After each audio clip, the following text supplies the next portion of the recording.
En esta mañana yo quisiera reflexionar con ustedes. Estaba pensando en todo lo que ocurre en el mundo. A mí me cuesta en este momento no examinar la realidad, las cosas que están sucediendo, la importancia que tienen para Dios y el cumplimiento de las señales de los tiempos, de lo que la Biblia dice, particularmente Jesús dijo, de los últimos días. Y me vino el pensamiento de que estamos viviendo un tiempo en el plano social, mundial, muy similar al tiempo que vivió la iglesia primitiva, aquella primera iglesia que nace en Jerusalén después de Pentecostés y que durante 300 años, con algún periodo de calma, fue perseguida con muchos mártires, pero en esos 300 años aquella iglesia llenó de Cristo todo el imperio romano y aún logró salir fuera de las fronteras del imperio romano. Pero el imperio romano era todo el mundo conocido en aquellos tiempos. Incluía hasta el norte de Europa, al río Rin, a lo que es hoy Alemania. Gran Bretaña, habían cruzado el Canal de la Mancha y tomado la mitad de la isla que pertenecía a Roma, y después Persia, lo que hoy es Turquía, Constantinopla, bueno, todo África del Norte, todo un mundo influenciado por Grecia en filosofía, en el conocimiento, en las costumbres, y Roma como conquistadora y militarmente constructora, arquitectos, ingenieros, había calles, había seguridad. Fue el único momento donde uno podía viajar de un lugar al otro, como hizo el apóstol Pablo, sin que uno fuera asaltado en el camino, porque existía la Pax Romana, ¿no? Roma gobernaba, era muy injusta y exigía tributos, pero lograba mantener la paz y habían pavimentado las calles.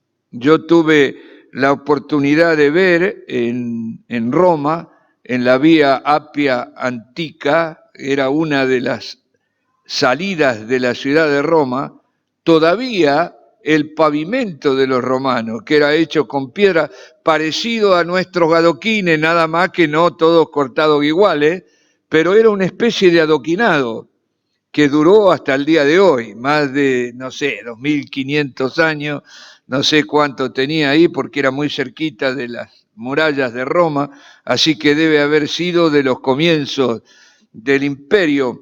Digo, porque se parece al mundo de hoy, salvando las grandes diferencias.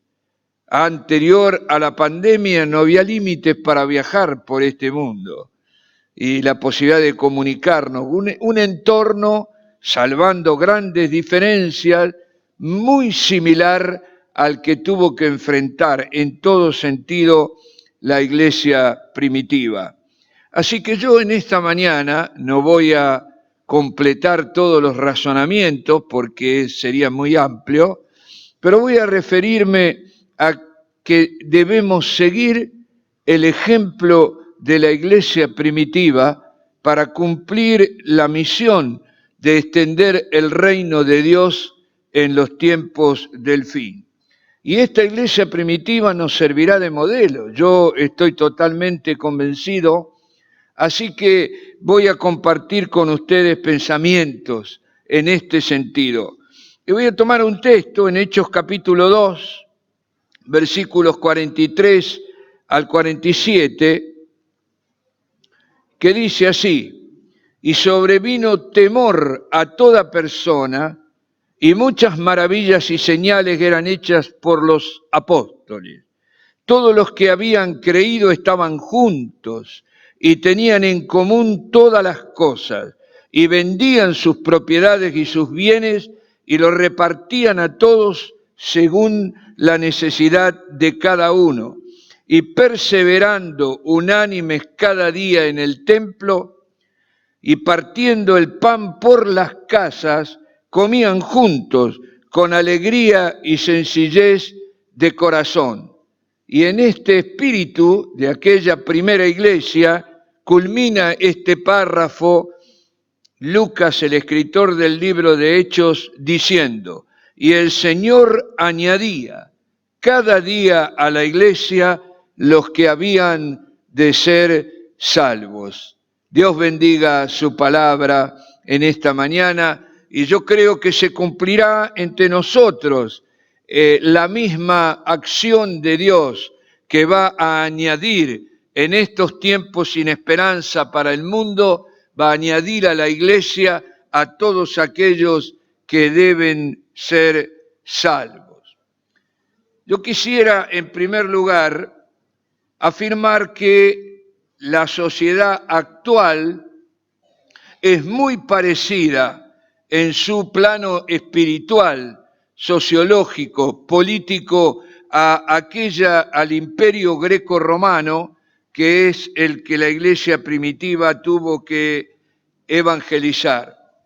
Nuestro mundo, nosotros pertenecemos, me han escuchado a mí varias veces decirlo, pero es importante ubicarnos históricamente, nosotros pertenecemos a lo que se conoce como el mundo occidental, para diferenciarnos del Oriente, ¿no? De la China, de todas las naciones de Turquía, todo aquello que está en el Asia y en otros continentes. Occidente comprende toda Europa, Rusia, por supuesto, y las naciones que forman parte de la Unión Soviética, y también toda América. ¿Por qué? Porque más allá de los pueblos originarios que fueron conquistados, América entera, América del Norte, Central y del Sur, fueron colonizados por pueblos occidentales, sean los ingleses, los españoles, los portugueses. Tenemos un fondo común, y ese fondo común de Occidente es eso que nos rodea, que nos capacita, que nos instruyó. Tenía dos fundamentos: la filosofía greco-romana, que pertenecía al imperio, y luego el cristianismo, que conquistó todo el mundo greco-romano y lo llenó de Cristo, a tal modo que hasta relativamente, yo diría hasta la Ilustración, vivió de alguna manera influenciándose mutuamente la filosofía, el basamento greco-romano y el cristianismo.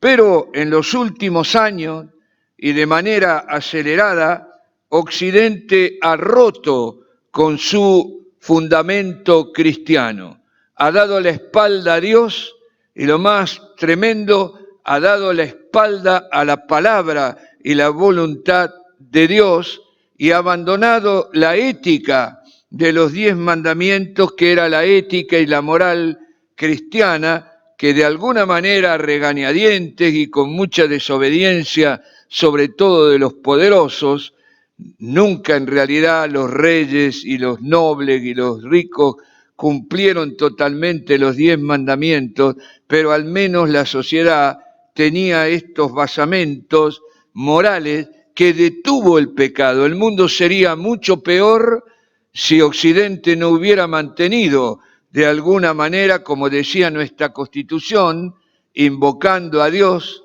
fuente de toda razón y justicia. Estaba poniendo un fundamento. Vieron que ahora el nuevo ministro de Educación, cuando juró, tenía la Biblia puesta en la mesa, porque todavía conviven algunas cosas del pasado con las nuevas filosofías, pero en un gesto realmente tremendo, este hombre apartó la Biblia, y no sé por qué juró, porque la verdad no por él mismo habrá jurado. algo que no sirve de mucho, ¿no? Como si yo jurara por mí mismo, ¿qué puedo yo ofrecer, garantizar? ¿Qué pueden los hombres garantizar? Pero el gesto fue terrible, no lo digo juzgando a este hombre, porque para mí fue una demostración de lo que ocurre en realidad y cómo Occidente ha abandonado a Dios. Y lo estamos pagando, lo estamos pagando. Lo que yo estoy diciendo es que de alguna manera el mundo de hoy, el mundo en el que vivimos, es igual al mundo pagano que tuvo que evangelizar la iglesia primitiva. ¿Y cómo era aquel mundo? El mundo pagano, dice el apóstol Pablo en la carta a Timoteo, segunda carta, le dice en el capítulo 3, habla de nuestros días, dice en los posteros días vendrán tiempos peligrosos, porque habrá hombres amadores de sí mismos, avaros, vanagloriosos, soberbios, blasfemos, algo parecido a lo de hoy.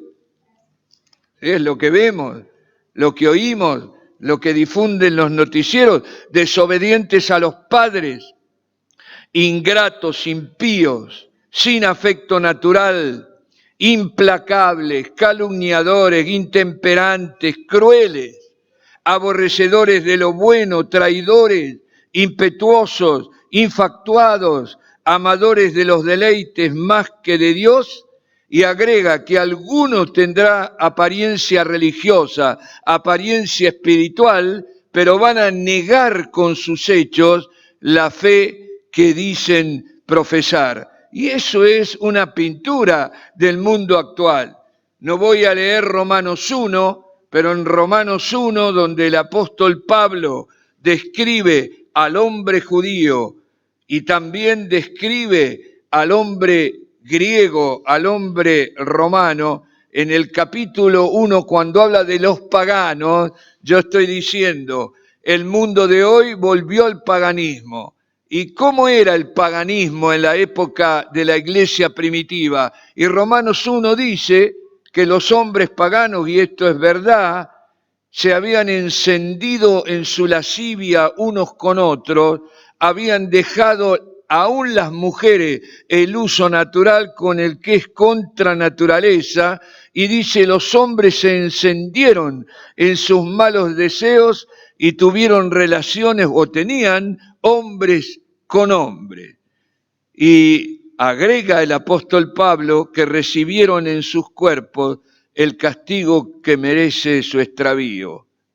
Y yo no sé si parte de todo el efecto y la razón por la cual Dios ha permitido esta pandemia en el mundo de hoy no tiene un sentido de juicio, un sentido de llamar la atención a los hombres para que se arrepientan de sus malos caminos y vuelvan a Dios.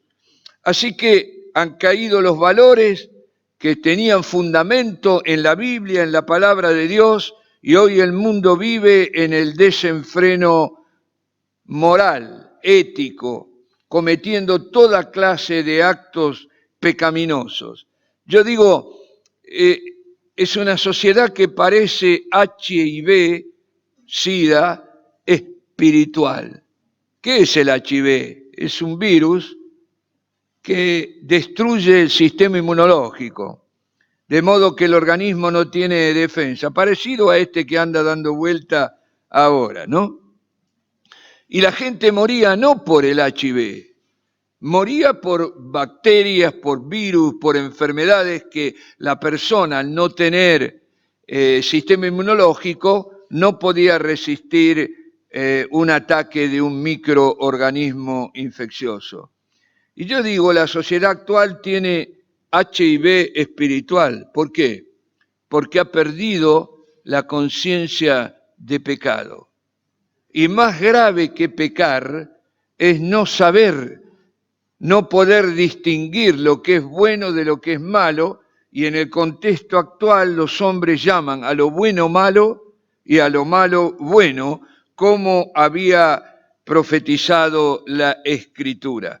Esto ha llevado a las adicciones, a la droga, a toda clase de perversiones sexuales, a la destrucción de la familia, a la imposibilidad de criar a los hijos en el temor y la amonestación del Señor. Y esta es una realidad que a mi juicio, en esta reflexión y comparación con la iglesia primitiva y el entorno, el marco de la iglesia primitiva, yo digo, hoy estamos viviendo en Occidente en una especie de imperio romano restaurado, ¿no? Que algunos estudiosos de la Escritura, hablando del tiempo del fin, de los años anteriores a la venida de Cristo, muchos hablaban de un imperio romano restaurado, que iba a ser una especie, no se puede restaurar, no nos vamos a vestir como se vestían los romanos, pero en el concepto político, legislativo, algo muy parecido a lo que era Roma. Y ustedes vieron que en este contexto de la pandemia, en todo el mundo, las autoridades comenzaron a cercenar, a restringir libertades de tránsito, de reunión, de culto, de expresión, aumentando el control de los gobiernos sobre los ciudadanos. Hoy, yo lo sé por los amigos que tengo en Italia, hay un movimiento muy grande antivacuna que no hay aquí. Y una de las razones que dan, hay protestas, piquetes en Roma, en Milano, contra la obligación y las leyes restricciones que ponen los gobiernos, y precisamente aducen que están cercenando las libertades que habíamos gozado en el mundo occidental, lo que nosotros llamaríamos las libertades propias de la democracia. Y yo sinceramente creo, por ejemplo, ahora acá va a ser lo mismo.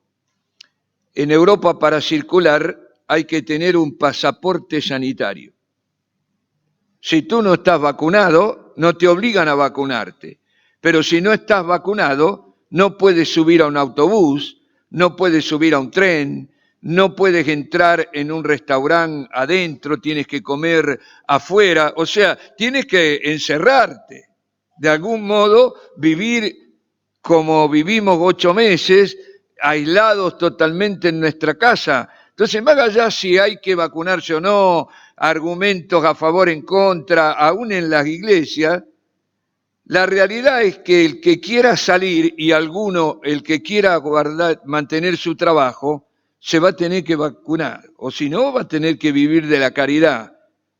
Ya en Italia están a punto de imponer en las empresas que nadie que no se vacune va a poder seguir siendo en relación de dependencia con esa empresa. Así que yo entiendo que en el futuro, como le pasó a la iglesia primitiva, vamos a tener restricciones no solo de circulación como hemos tenido, con aforos, con poca cantidad de personas. Ahora disfrutamos de este veranito primaveral o esta primavera. Esperemos que Dios tenga piedad, misericordia, y la variante famosa esta, Delta, no circule en el país, porque en Israel, que tiene un 70% de toda la población vacunada con 2 dosis, incluso los niños y adolescentes vacunados,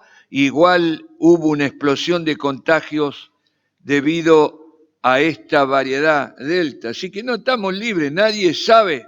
Y cuando uno escucha a los médicos se dan cuenta que saben tanto como nosotros sobre este virus, ¿no? Sin desmerecerlo, porque realmente apareció de golpe, no tuvieron tiempo de estudiarlo y anda circulando por ahí, ¿no es cierto? Yo, por ejemplo, ahora mismo, creo, nuestro hermano, el pastor Claudio Pagura, está viajando a España para hacer la misión allí, y yo no hubiera podido acompañarle, aunque desearía. ¿Por qué? Porque estoy vacunado con Sputnik, y esta vacuna no es reconocida en ningún lugar del mundo todavía. Esperemos que en algún momento la puedan reconocer, ¿eh? Pero digo, si quiere circular, en mi caso, si quiero hacer la misión, más allá de lo que yo opine sobre la vacuna, aun si tuviera efecto secundario, si yo quiero cumplir la orden de Dios de predicar el Evangelio por todo el mundo habitado, me tendría que vacunar, ¿entiende? Ya no es por mi salud, es por la obra, porque si no, no me puedo mover. Tengo que aislarme, decir, bueno, que Cristo venga y salve a los que pueda, pero yo no tendré la libertad de predicar el Evangelio para moverme. Eso es lo que a mí no dudé en vacunarme, pero no por el temor a morirme, porque sabemos que para los cristianos el vivir es Cristo y el morir es ganancia. Y no estoy diciendo que me quiero suicidar, pero esa es la verdad. ¿Pero por qué me vacuné? Porque yo quiero, mientras respiro, mientras tenga voz, quiero predicar el Evangelio. Y para predicar el Evangelio necesitamos movernos, necesitamos viajar, ir, estar como ustedes, porque no podemos quedarnos encerrados. Así que comenzaron con restricciones de circulación que eran lógicas, de contacto entre las personas, pero también en el mundo occidental apareció una nueva religión. El Imperio Romano tenía su propia religión y quizá, bueno, toleraba todas las religiones que no se opusieran a la religión oficial. ¿Y cuál era la religión oficial del Imperio Romano? El César era Dios. Y había que hacer sacrificio y adorar al personaje político, al César que dominaba en aquel momento, porque no era una república. Ya cuando nació Jesús, ya había el dominio de los emperadores. Julio César fue el primero y después su sobrino Octavio, llamado Augusto, es el que reinaba y dominaba cuando Jesús vino al mundo y realizó la mayoría de su ministerio. Después vinieron otros famosos terribles como Nerón, Calígula, pero el pueblo estaba obligado a dar a estos césares, darles un culto, considerarlos como divinos, como hijos de Dios, o como Quirios, Señor, Señor de señores. Así era el título que tenían los emperadores romanos. Y en Roma uno no se saludaba diciendo buen día, hola, ¿cómo te va? No, el saludo era César es el Quirios, como los nazis, ¿vieron? Levantaban el brazo y se saludaban porque lo dominaba todo, lo llenaba todo. Era una religión de Estado. Y hoy no solo Occidente tiene de alguna manera una similitud con Roma, sino que tiene una religión. ¿Y cuál es esa religión oficial? Que la están metiendo por todos lados. Es la ideología de género. La ideología de género no es filosofía, no es una ciencia.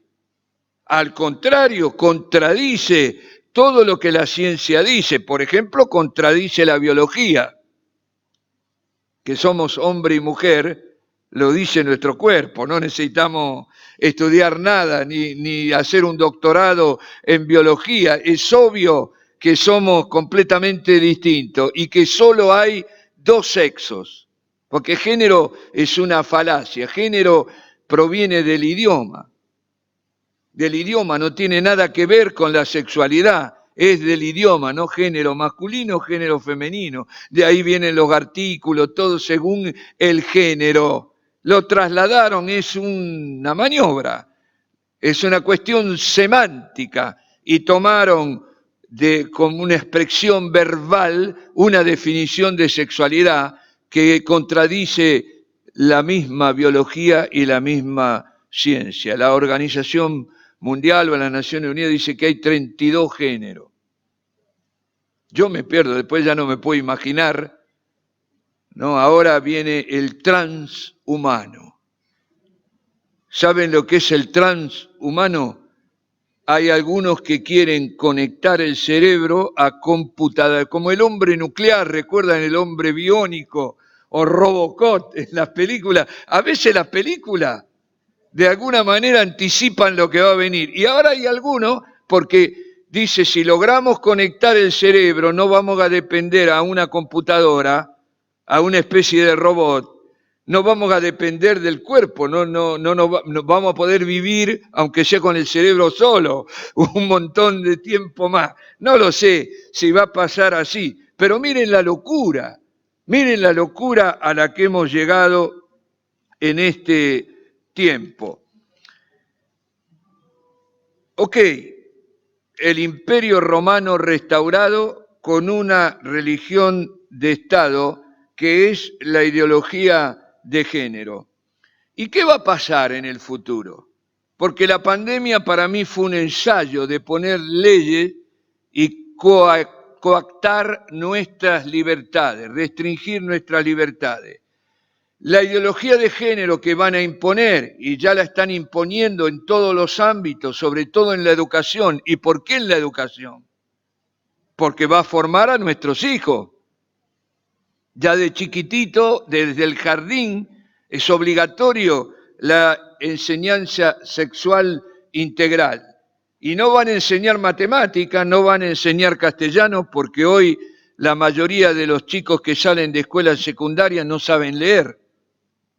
Porque puede repetir algo, pero no tienen comprensión de texto, son semianalfabetos, aunque tengan un papelito ahí, no conocen historia, no conocen nada, evaluación para abajo, ¿vieron?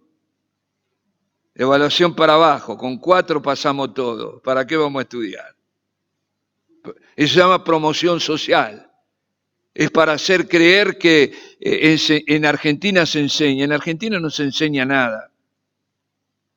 Y yo conozco los lugares europeos donde se forman los líderes, la evaluación es con 150.000, no con 4. Y aquellos que no son aptos son descartados totalmente en el sentido del conocimiento, porque no podemos nombrar neurocirujano a una persona que tiene retraso mental, ¿no? Yo al menos no iría a que me opere la cabeza, ¿no? Y a uno, si mido con 4, tampoco. Me acuerdo, mi hermano carnal hizo el servicio militar, pues somos viejos, era obligatorio, y lo hizo en la enfermería. Le habían enseñado a poner inyecciones, y cuando hicieron la revisión médica de la clase que venía, la clase siguiente, él andaba ahí, decidieron los soldados viejos hacer una broma, porque vieron, en esa época íbamos todos con miedo a hacernos la revisión médica, no sabíamos qué, y algunos sacaban la muela para... Yo conocí uno que se había sacado los dientes para no ser apto y salvarse del servicio militar. Bueno, los soldados viejos decidieron hacer... Entonces mi hermano se disfrazó de médico ahí y lo recibía a los que venían y a uno le estaba diciendo que le mostró una radiografía y mi hermano la estaba mirando al revés. Y él, bueno, ahí se dio cuenta el soldado, el futuro soldado que no sabía nada, pero el mundo no funciona con médicos que miran radiografía al revés, o arquitectos o ingenieros que construyen puentes que se caen, ¿no es cierto? ¿Ustedes qué exigen de un idóneo? De alguien que es perito en algo. Si le llevamos el auto a Oscarcito, ¿qué pensamos? ¿Que Oscarcito nunca vio un auto, nunca vio un motor y que Dios me libre, no? No, y saldríamos corriendo. Y si yo mirara las notas que se sacaron algunos que se eximieron con 4 y me tiene que operar o me tiene que... Yo le pediría, mostrame cuánto te sacaste, porque saldría corriendo, que es mejor que me oren los hermanos y no que me abra uno que no sabe lo que tengo adentro. Bueno, lo digo así porque es tremendo esto. Es tremendo, la promoción, han promocionado el año que no hubo clase, los promocionaron a todos, no saben nada. Es ridículo, es mejor que los hagan repetir. Sé que es un perjuicio, pero bueno, estaremos un año más, pero por lo menos podremos saber sumar, restar, multiplicar, dividir y hacer raíz cuadrada, ya más difícil. Ya es más difícil. Bueno, pero en este contexto, con esta ideología de género, que lo controla todo y que quiere modificar los valores morales de nuestra sociedad, nosotros vamos a tener los mismos impedimentos que la iglesia primitiva tuvo. No vamos a poder denunciar el pecado, no vamos a poder hablar contra el adulterio, no vamos a poder decir que la homosexualidad es pecado para con Dios. No lo decimos nosotros. Yo vi un programa de televisión donde un pastor leyó Romanos 1, leyó la Biblia y le armaron un lío, había un panel ahí terrible. ¿Y quién lo dice? ¿Y quién es Dios? ¿Y quién es? Entonces, vamos a tener muchas dificultades para decir la verdad. Y la verdad, si no denunciamos el pecado, no habrá convicción de pecado. Y si no hay convicción de pecado, no habrá arrepentimiento. Y si no hay arrepentimiento, nadie tendrá fe para ser salvo. Entonces tendremos que hacer muchos cambios. Y es muy posible que nos vamos a parecer a aquella iglesia primitiva que no tenía la libertad de predicar al aire libre, de anunciar por la plaza, que predicaba de uno a uno y siempre exponiendo la vida, porque nadie sabía cómo iba a reaccionar aquel a quien le predicamos, ¿no? No digo esto para asustarle. Dios nos va a ayudar. Ahora fíjense, esta realidad era la misma en el contexto que tuvo que evangelizar la iglesia primitiva. En 1 Corintios, el apóstol Pablo denuncia los pecados del mundo pagano y hablando de los que ahora eran cristianos, les dice cómo eran antes. Dice, algunos de ustedes eran fornicarios. ¿Quién es fornicario? El que tiene relaciones sexuales fuera del matrimonio. Idólatras, adúlteros. Algunos eran afeminados, otros se echaban con varones, otros eran ladrones, avaros, borrachos, maldicientes. Parece que estuviera describiendo un programa de televisión actual, ¿no? Bailando con Tinelli, ¿cómo se llama eso? No sé, pero es la realidad. No, uno ve las noticias porque ahora siempre ponen alguna noticia de personas famosas, actores, actrices, ahora estoy soltera. Hasta hace 15 días tenía un novio, o el hombre dice lo mismo, ahora estoy soltero. Y así se intercambian hasta que en algunos casos ha habido, a mi juicio, verdadero intercambio de pareja, ¿no? Porque ahora estoy de novio con el ex de tal que ahora está de novio con mi ex. Una cosa así, no, con mi ex no, ¿eh? Tuve una sola y la tendré hasta el día que me muera. Pero entienden, esto era el mundo de Pablo, este era el mundo igual al de hoy, porque no hay nada nuevo bajo el sol y el pecado nunca será nuevo. El primer asesinato lo cometió Caín. No hay nada nuevo bajo el sol y sigue, pero la ley de Dios, la obediencia a la moral cristiana detenía el pecado en el mundo. Ahora han soltado la cadena del perro y el perro agrede, se mueve, muerde, se mueve por todos lados. Ese es el mundo. Pero ¿saben cómo termina el apóstol Pablo este párrafo? Dice que ninguno de estos heredará el reino de Dios.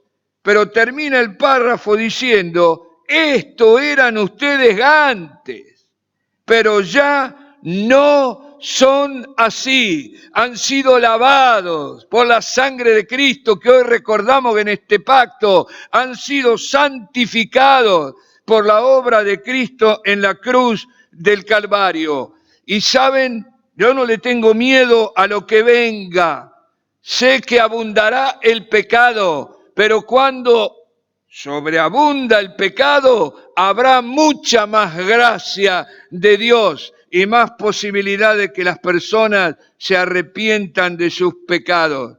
Así que, amados hermanos, aquí ya hay una similitud con la iglesia primitiva. Hoy, igualmente, como pudo ver con sus ojos aquella iglesia naciente, nosotros veremos a muchos hombres y mujeres ser transformados por Cristo, por el poder y la obra del Espíritu Santo, arrancados de los pecados más bajos y santificados, transformados por Cristo Jesús, como hemos visto en las cárceles, ¿no? Tuvimos ahora el fin de semana pasado con Marta en Coronel Suárez, en Bahía Blanca.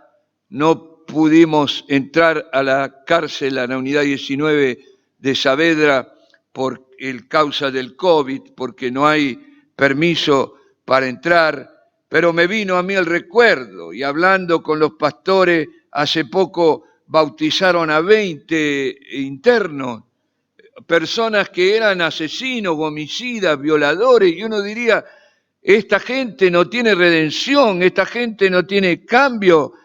Sí, humanamente no lo tiene, pero Cristo tiene poder. La sangre de Cristo es suficiente, poderosa, y no hay pecado que si un hombre o una mujer se arrepienten, Dios no pueda perdonar. Por eso dice Pablo, ustedes eran así antes, ahora no lo son. Como aquí habemos muchos que fuimos opuestos a Dios y le ofendimos y pecamos, pero hoy hemos sido lavados por la sangre del Cordero. Amén. Bueno, ahora voy a referir algunas realidades de la iglesia primitiva para que podamos entender cómo actuó la iglesia primitiva, porque es la pregunta que tenemos que hacerlo. ¿Cómo enfrentó aquella iglesia naciente ese mundo pagano? Porque si nosotros comprendemos esto, vamos a saber cómo tenemos nosotros que enfrentar este mundo en el cual vivimos. Y lo primero que digo, yo no voy a agotar, porque hay que leer todo el libro de Hechos y leer las cartas apostólicas para poder entender un poco cómo funcionaba aquella iglesia primitiva. Yo pesqué algunas cosas y quizás no pueda decir todo hoy, pero lo primero es que aquella iglesia esperó ser revestida del poder de lo alto antes de salir a predicar el Evangelio, recibir el bautismo en el Espíritu Santo. Y dice la Escritura en el primer capítulo 2 del libro de Hechos que los apóstoles con las mujeres y con María, la madre de Jesús, en un ambiente de estar unánimes y en oración y ruego, clamaron a Dios y ocurrió el derramamiento del Espíritu Santo en Pentecostés y todos fueron llenos del Espíritu. Y mire, me gusta esto de los apóstoles, porque todavía no había pastores en esa época, había apóstoles, no había diáconos, no, solo apóstoles. Los apóstoles y las mujeres, dice. Las mujeres. ¿Cuánto valen ustedes para Dios, hermana? Creo que es muy significativo que figuren las mujeres, porque en Cristo no hay hombre ni mujer, y todos somos uno en Cristo Jesús. Esa es la inclusión. el más justo, el que nos incluye, el que las ha incluido, amadas hermanas, es nuestro Dios. Lo demás es cartón pintado, es fábula, es mentira. Bueno, mi señora está de acuerdo. Amén. Ahora yo sé que el Señor ha prometido, tú lo sabes también, por boca de Joel, Dios anunció el derramamiento del Espíritu Santo. Y el apóstol Pedro, después que ocurrió el Pentecostés y la multitud se juntó para saber qué había pasado allí, el apóstol Pedro invoca la profecía de Joel. ¿Y qué dice la profecía de Joel? En los últimos días yo derramaré de mi espíritu sobre toda carne. Hay una promesa, el Pentecostés no es un hecho histórico, en el sentido de que no está concluido, lo que está en la historia está concluido, ¿no?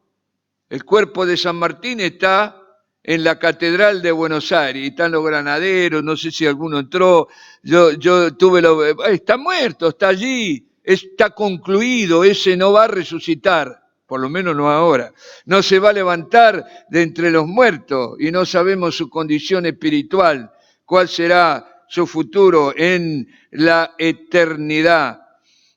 Pero el Pentecostés está vigente, ha estado vigente toda la historia de la Iglesia y uno puede seguir en la historia de la Iglesia soplos de Dios, de avivamiento, de renovamiento que han ocurrido en toda la historia del cristianismo, que siguen ocurriendo y que en estos días donde aumenta el pecado y la maldad y la obra del diablo, tenemos que esperar con fe, tener la certeza de que en estos días habrá un derramamiento del Espíritu Santo, lo que la Biblia llama la lluvia tardía.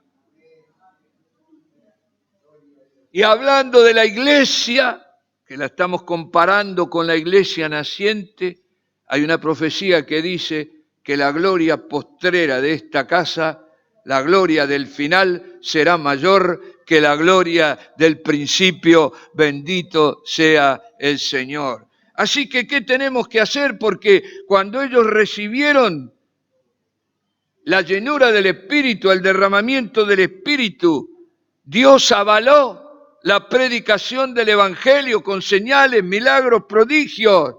Y dice el mismo libro de Hechos que después de esto, muchas señales y maravillas fueron hechas por manos de los apóstoles.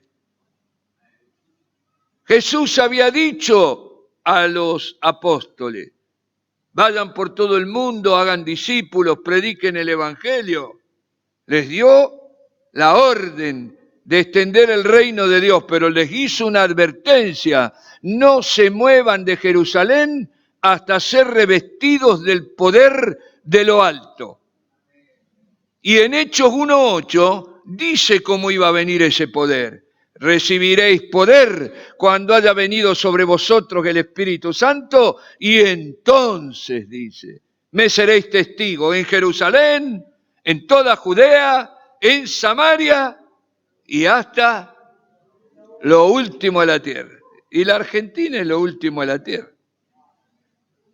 Si caemos de Ushuaia ahí, se terminó el mundo, ¿o no? Sí, lo último de la tierra y en muchos sentidos. Bueno, los chilenos no se quedan atrás, ¿eh? Somos menos iguales, lo último de la tierra. Pero es una promesa.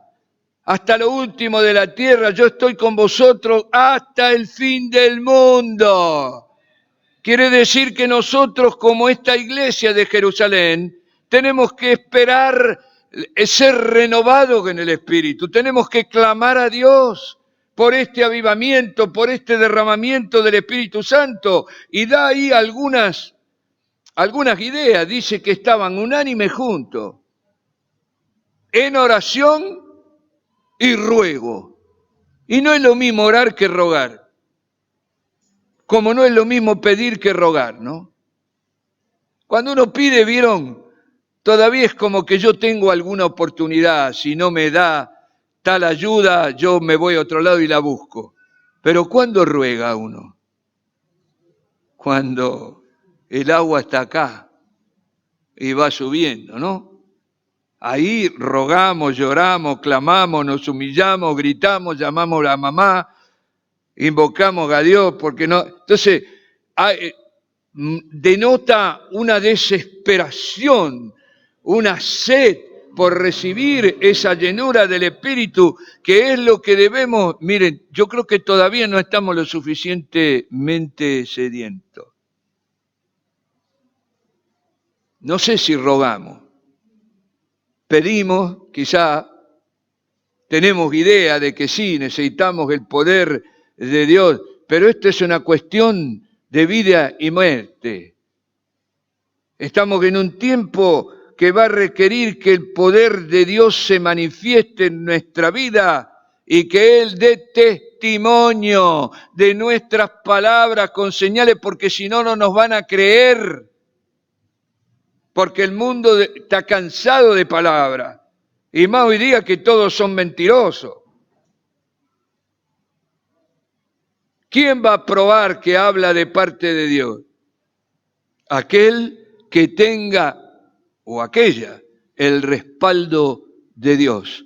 Y el respaldo de Dios siempre es la manifestación de su poder. Señales, prodigios. Entonces yo necesito el poder de Dios.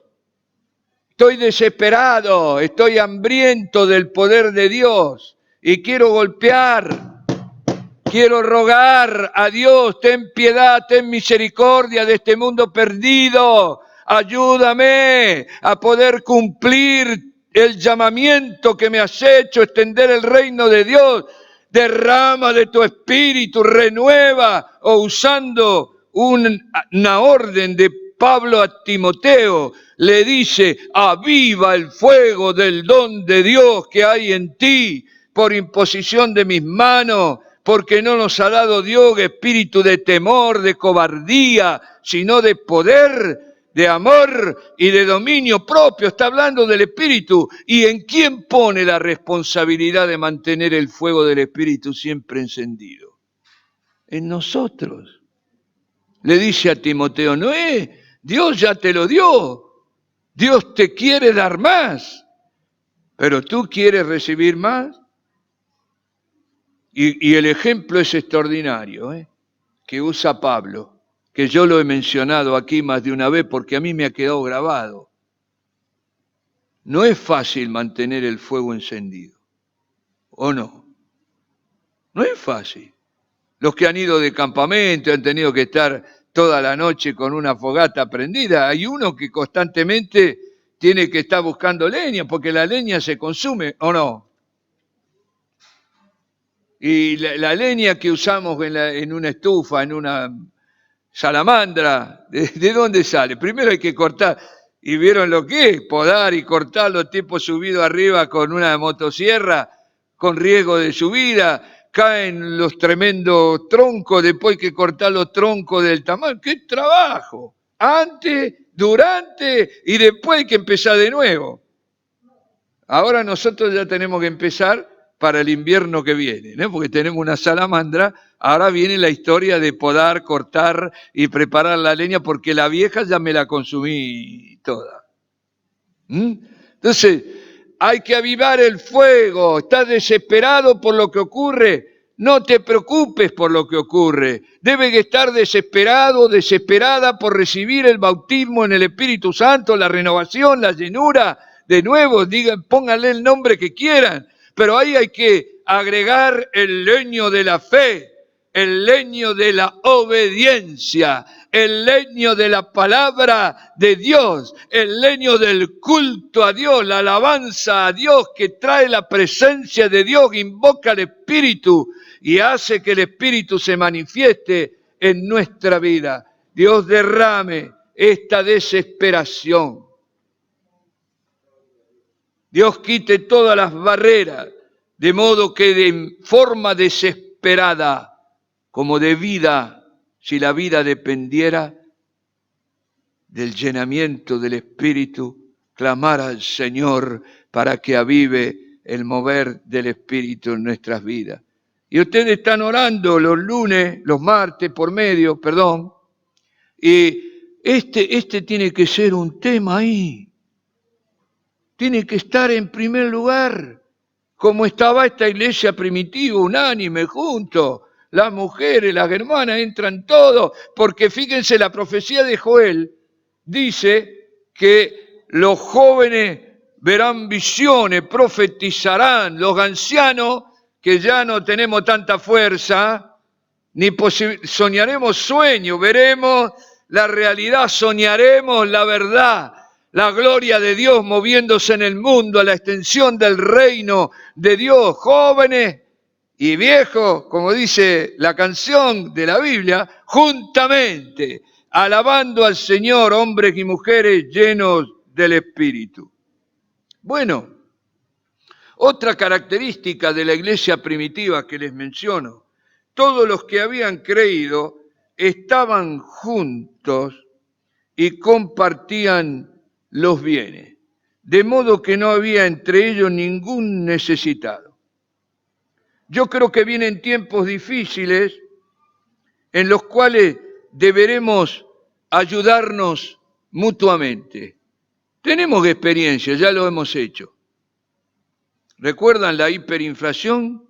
Bueno, los que peinamos canas, nos obligó a hacer algo que ayudó mucho a la necesidad de los hermanos, las compras comunitarias.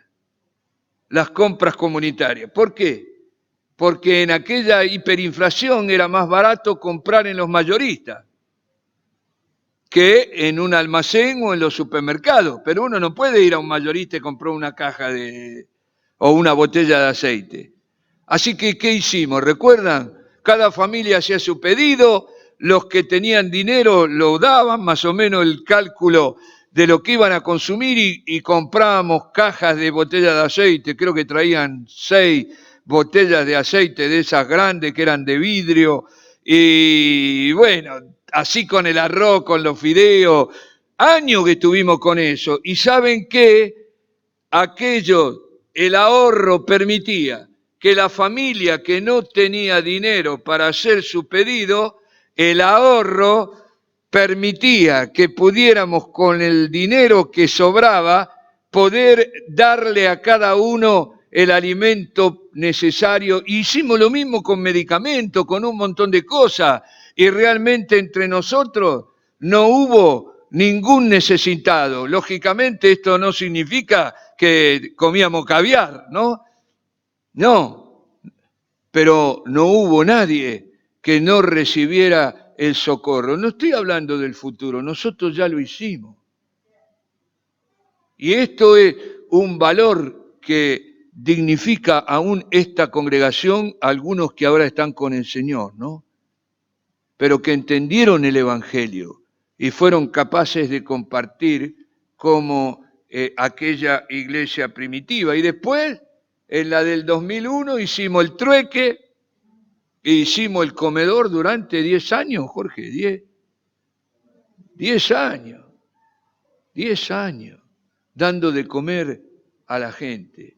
Lo hicimos y quizás tengamos que volver a hacerlo. Pero no debemos temer ni preocuparnos, porque somos ricos teniendo a Cristo. Y el apóstol Pablo dice, teniendo sustento y abrigo, estemos contentos con eso. Dios va a suplir. Yo no le tengo miedo, porque es posible que venga de todo. ¿Vieron? Uno escucha a los economistas y los pocos pelitos que tengo acá atrás se me paran en la tonsura. Mamma mía, cada pronóstico que uno dice, pero no he visto justo desamparado, ni su simiente que mendigue pan. Busquen primero el reino de Dios y su justicia, y todas las demás cosas vendrán por añadidura. Y Dios va a proveer, pero tiene que haber este espíritu que hubo en aquella iglesia de compartir. Cuando tú das una ofrenda, No es para que alguno sea rico y viva la vida loca, digamos. No, es para... Y nosotros siempre hemos administrado los fondos de la congregación para ayudar a los más necesitados. Y a nadie le ha faltado. Yo me acuerdo hasta de operaciones pagadas, cuando no había asistencia médica, medicamentos, cosas caras, arreglos de una casa. Arreglos de una casa. Lo hicimos juntos, compartiendo.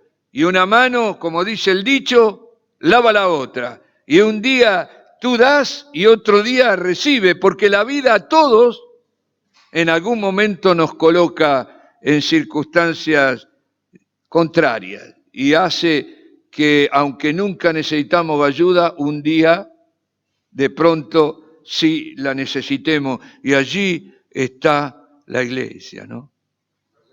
Sí.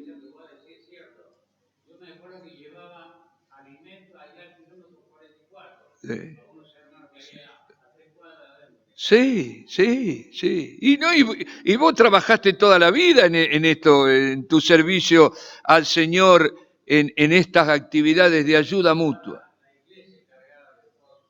Amén, amén, amén. No estoy mintiendo. Y acá los que peinamos canas somos testigos.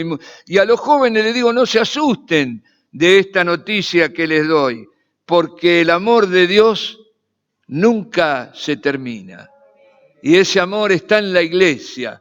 Y miren, yo me acuerdo una vez fuimos con el odontólogo, el doctor Gustavo Río, y 2 mecánicos dentales, o 3, no me acuerdo.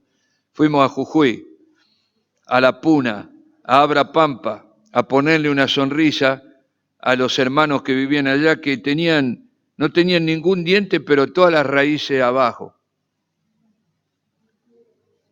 No sé, yo no lo podía creer. Le vi sacar al odontólogo una vez 8 piezas dentales en el mismo acto, a la misma persona.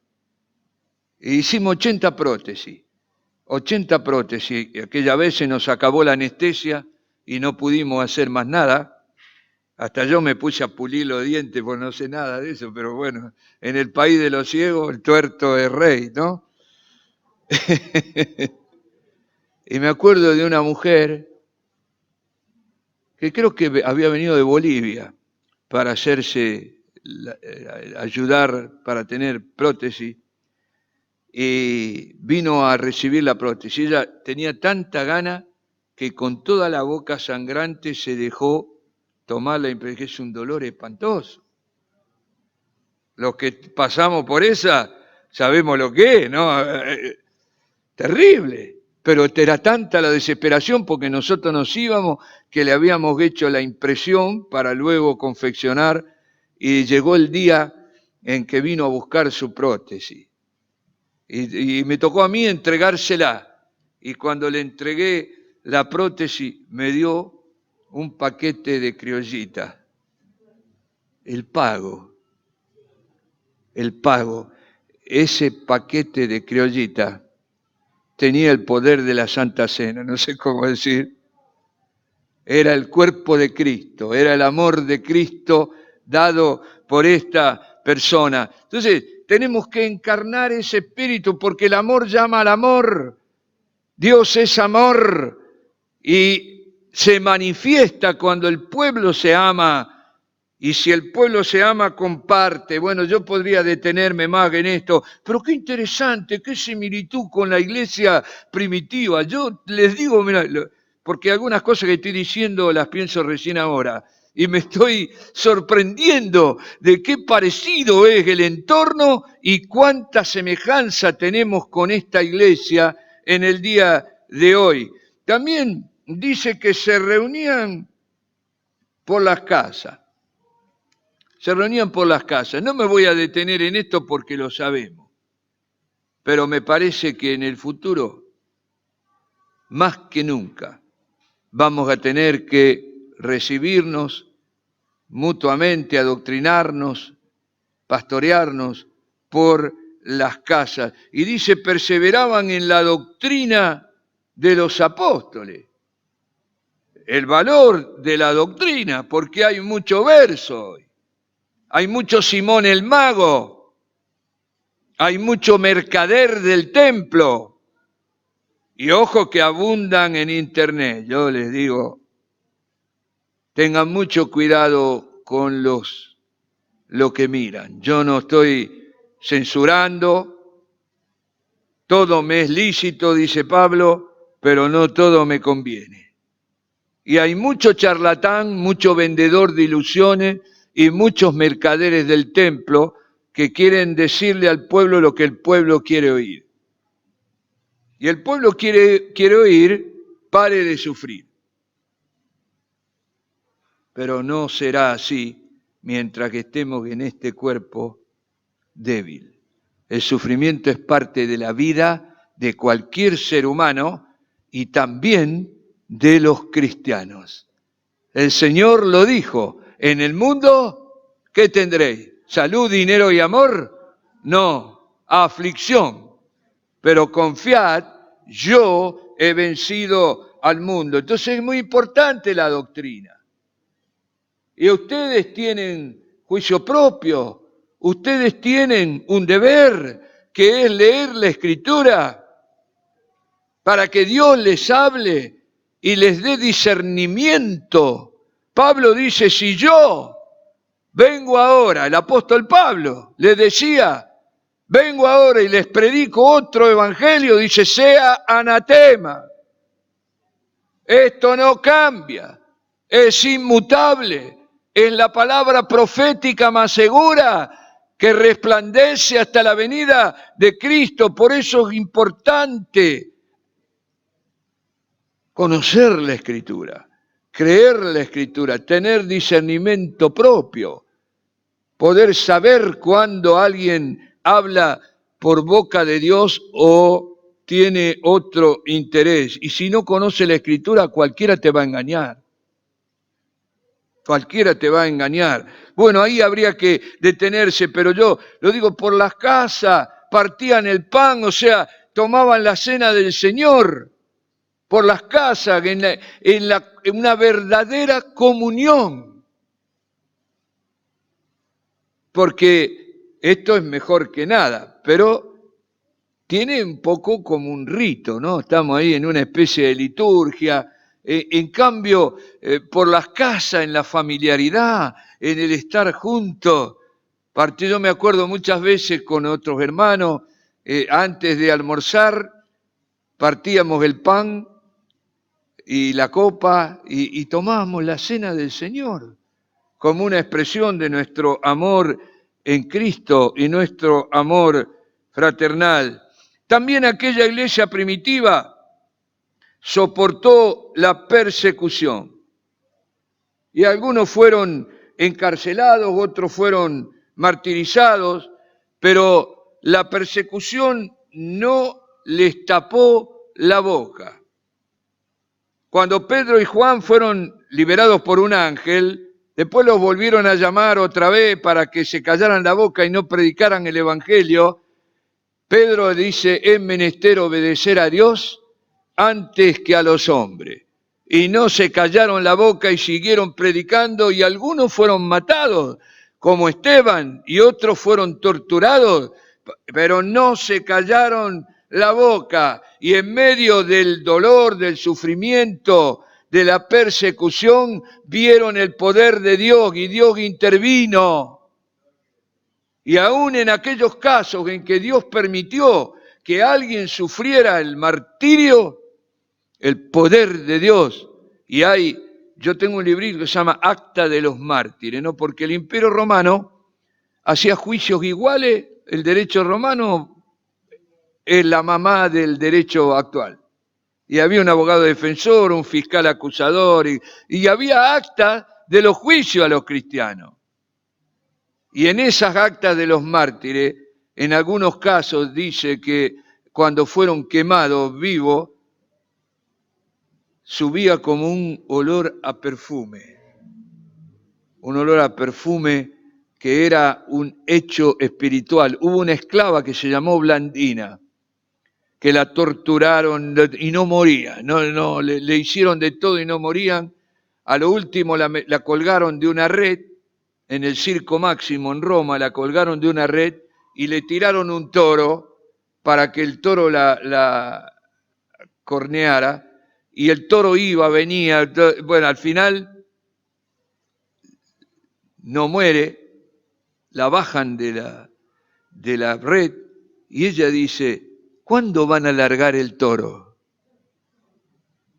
Había estado abrazada y ahí le cortaron la cabeza, había estado cubierta por la gracia de Dios en un estado espiritual fuera del cuerpo, de modo que podrían hacerle de todo que ella no sentía. Y yo vi una mártir, una de las primeras mártires, que la encontraron con una flecha, la habían enterrado en una catacumba en Roma con una flecha, y murió diciendo que Jesús era el único Dios, el único Señor. Y cuando ya no pudo hablar, porque estaba totalmente herida, murió con el dedo así, señalando que hay uno, el único, el que está en el cielo, sentado a la diestra de Dios Padre, nuestro Señor Jesucristo. Es bueno meditar en esto, porque podemos caer en el temor. Yo creo que nos van a limitar. Al principio será suave,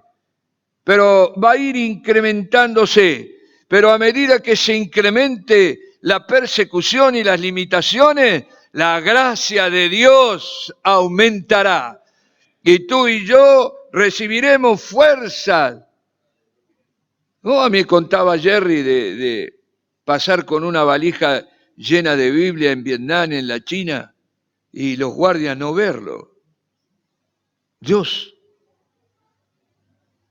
Un hermano que trabaja en países musulmanes entró en Eritrea. Eritrea hay una persecución a los cristianos y Dios le dice, vos tenés que ir y mostrar la Biblia. Y yo no entendía nada porque era, ¿cómo hago para mostrar una Biblia? Bueno, y él andaba con una Biblia. Tomó un taxi que lo llevaba, no sé, a otro pueblo donde él iba, y en un lugar hermoso siente de que quiere tomarse una foto. Y le dice al taxista si no le toma la foto, y toma la Biblia y la pone así. Y el taxista era un pastor escondido que estaba esperando la Biblia, la palabra del Señor. Estos son hechos reales. Yo escuché de la persona el testimonio este. No estoy hablando de cosas que no ocurren o que no ocurrieron. Así que bueno, el Señor nos dará la gracia para que nosotros podamos resistir los embates del enemigo. También reconocieron obreros, servidores, eligieron 7 diáconos, el primer nombramiento en la iglesia, 7 diáconos para servir en la distribución de alimentos, porque la iglesia primitiva tenía un comedor diario, que la mayoría se lo salta esto, ¿no? Cuando hablamos del Pentecostés hablamos de señales, milagros, otras lenguas, que todo es verdad, pero un comedor diario. Le daban de comer a las viudas, y los apóstoles eran los que hacían los sanguchitos, y daban de comer, y ahí nombran obreros. La verdad, mire qué condiciones para buscar, dice, hombres de buen testimonio, de fe y llenos del Espíritu Santo y sabiduría. Y entre nosotros hay varones y hermanas que cumplen estas condiciones y ha llegado la hora ya es que debemos reconocer nuevos obreros, porque la mies es mucha y los obreros son pocos. Y quizás en un futuro tengamos que reunirnos más por los barrios y vamos a necesitar más congregaciones más pequeñas en distintos barrios. No lo sé, yo estoy imaginando, puedo asegurar que va a ser así, pero puede que sea así. Y la obra crece en la medida que los obreros que la realizan, ¿o no? Se da en la construcción de una casa. Si hay solo un albañil, nos vamos a jubilar y la casa no va a estar terminada. Tiene que haber obreros y las condiciones están ahí. Por eso Pablo le dice a Timoteo, encarga a hombres fieles que sean idóneos para enseñar también a otros. Y yo creo que en poco tiempo más nosotros debemos reconocer, no estoy hablando de 10 años para adelante, estoy hablando de aquí y ahora, reconocer obreros y regocijarnos, porque la mies es mucho. El Señor nos ha pedido que oremos, pero también que reconozcamos. El apóstol Pablo, perseguidor de la iglesia, asesino de cristianos. Ustedes conocen la historia, Dios se le aparece, Jesús se le aparece en el camino a Damasco, se convierte y Dios le da el ministerio a los gentiles. Y un día va a Jerusalén y en una casa estaba Pedro, Juan, todos los apóstoles de Cristo y golpeó. Le abren, el perseguidor, el asesino de cristianos vino acá. Y uno diría, los apóstoles salieron corriendo. Y Pablo les dice, Dios me ha dado el ministerio a los gentiles. Y aquellos apóstoles le dieron la diestra en señal de reconocimiento. ¿Por qué? Porque uno no tiene la libertad de realizar el oficio hasta que no es reconocido. Se da en nuestra vida, ¿no? Hasta no tener el título no puedo ser farmacéutico. Puedo saber mucho, pero es el reconocimiento que me permite ejercer el oficio y se da también eso en la iglesia. Bueno, una iglesia que ofrendaba para los necesitados. Y va a haber muchos necesitados, ¿no? 50% de pobreza, 3 millones de indigentes en la Argentina. No necesitamos ir al Congo o, no sé, a cualquier país del África, Haití, para ver miseria. La tenemos acá a la vuelta.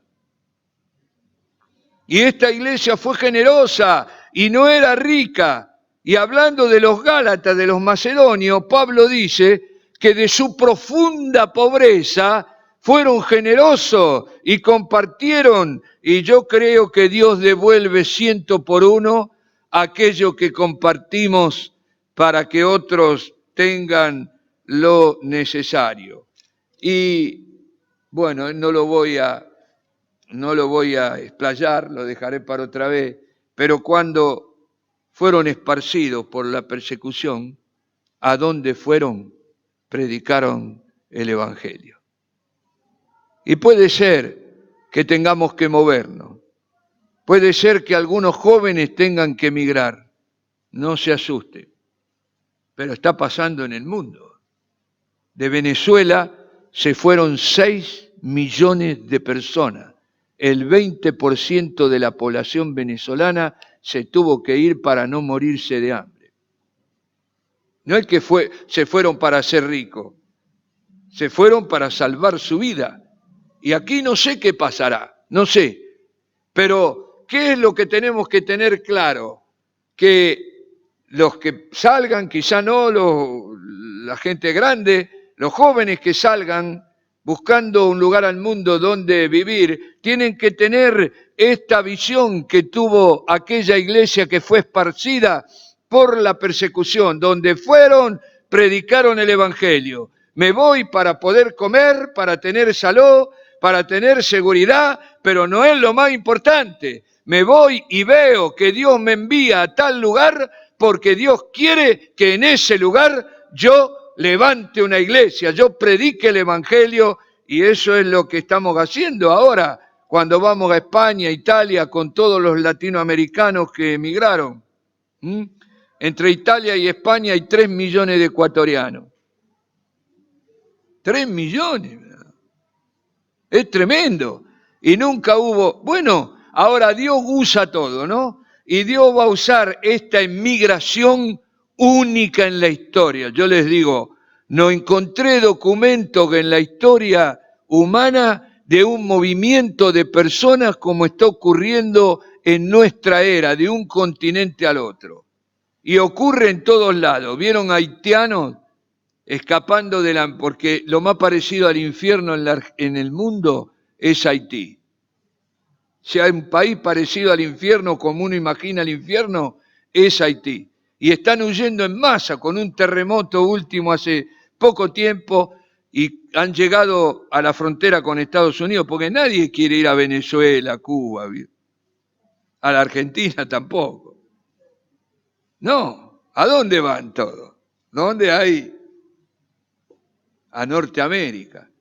Y yo vi un video donde una especie de cowboy, un vaquero, un norteamericano arriba de un caballo, enlazando a los haitianos para mandarlos de vuelta a México.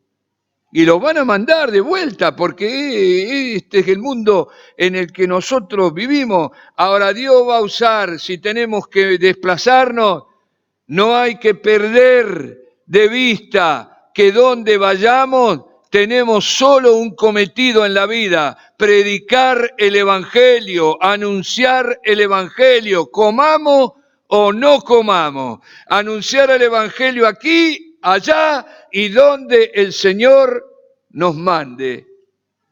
Amén. Oh, yo sé que esto suena un poco duro, pero es la verdad. Y yo ya conozco muchos que se han ido, de acá. La embajada italiana no da abasto, está pateando las entrevistas porque hay una cola para querer irse los que pueden conseguir. Y lo mismo debe estar pasando con la embajada española, que es donde, porque de España y de Italia es donde más argentinos pueden gestionar la doble ciudadanía. Entonces, no sé qué va a pasar, no lo sé, pero está claro que aquella iglesia primitiva nos enseñó. Tuvieron que huir por la persecución, pero ¿dónde se establecieron? En el nuevo lugar plantaron una iglesia. Y así surge la obra en Samaria y luego en Antioquía. Y en Antioquía es la iglesia de donde Dios escoge a Pablo y a Bernabé para los viajes misioneros y llevar el Evangelio a todo el mundo. Amén. Amén. Y termino. Aquella iglesia primitiva hizo una oración, que yo digo es una oración modelo, y que en otra ocasión o algún otro lo explicará mejor o lo enfatizará con mayor claridad. Oraron así, capítulo 4 del libro de Hechos. Señor, mira sus amenazas. Mira esto que pasa.